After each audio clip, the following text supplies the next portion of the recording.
இயேசு உங்களை நேசிக்கிறார். இந்த நாள் வேதாகம தியானத்திற்கு உங்களை அன்புடன் அழைக்கிறேன். நீங்கள் உலகத்துக்கு வெளிச்சமாயிருக்கிறீர்கள். மத்தேயு 5:14 இளம் பெண் ஒருத்தி ஒரு முறை தன் போதகரிடம் வந்து இவ்வாறு கேட்டாள்: இதை இனிமேலும் என்னால் சகித்துக் கொள்ள முடியாது. நான் வேலை செய்யும் இடத்தில் நான் மட்டுமே விசுவாசியான கிறிஸ்தவள். அங்கு கிண்டல் மற்றும் ஏளனங்களை தவிர வேறு எதுவும் எனக்கு கிடைக்கவில்லை. இதை என்னால் தாங்கிக் கொள்ளவே முடியவில்லை. நான் என் வேலையை விட்டு ராஜினாமா செய்ய போகிறேன் என்று கூறினாள். அதற்கு அந்த போதகர், பொதுவாக விளக்குகள் எங்கே பொருத்தப்படும் என்று சொல்லுங்கள் என்று அவளிடம் கேட்டார். அதற்கும் இதற்கும் என்ன சம்பந்தம் என்று அந்த இளம் கிறிஸ்தவ பெண் அவரிடம் வெளிப்படையாகவே கேட்டாள். பரவாயில்லை, சொல்லுங்கள், விளக்குகள் எங்கே வைக்கப்படுகின்றன என்று போதகர் மறுபடியும் அவளிடம் கேட்டார். அதற்கு அவள், எங்கே இருள் இருக்கிறதோ அங்குதான் விளக்குகள் வைக்கப்படும் என்று நான் நினைக்கிறேன் என்று அவள் பதிலளித்தாள். பின்னர் அந்த போதகர், ஆமாம், ஆவிக்குரிய வெளிச்சம் இல்லாமல் உலகம், மாமிசம் என்னும் இவ்வளவு அதிகமான இருள் இருக்கும் இடத்தில்தான் தேவன் உங்களை வைத்துள்ளார். அவருக்காக தெரிந்து கொள்ளப்பட்ட விளக்கு நீங்கள். அவருக்காக பிரகாசிக்க வேறு எந்த மெய் கிறிஸ்தவரும் அங்கு இல்லை. நீங்கள்தான் வெளிச்சம் வீச வேண்டும், அங்கே பிரகாசிக்க வேண்டும் என்று கூறினார். அந்த இளம் விசுவாச பெண்மணி தனக்கு கிடைத்த வாய்ப்பையும் அதை பயன்படுத்தாத போது தேவனை கனவீனப்படுத்திய சூழ்நிலையையும் முதன்முறையாக உணர்ந்தாள். மேலும் அந்த இருண்ட அலுவலகத்தில் தன் ஒளி பிரகாசிக்கட்டும் என்று புது உறுதியுடன் தன் வேலைக்கு திரும்பினாள். இறுதியில் அவள் அங்கு பணிபுரிந்த 9 சக இளம் பெண்களை இயேசு கிறிஸ்துவின் வெளிச்சத்திற்கு வழிநடத்தும் கருவியாக மாறினாள்.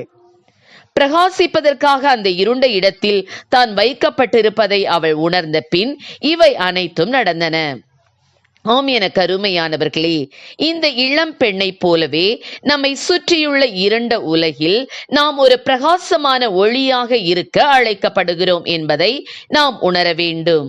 பிலிப்பியர் 2:14 வரை உள்ள வசனங்கள் கிறிஸ்தவர்களை உலகத்திலே பிரகாசிக்கும் சுடர்கள் என்று விளக்குகிறது.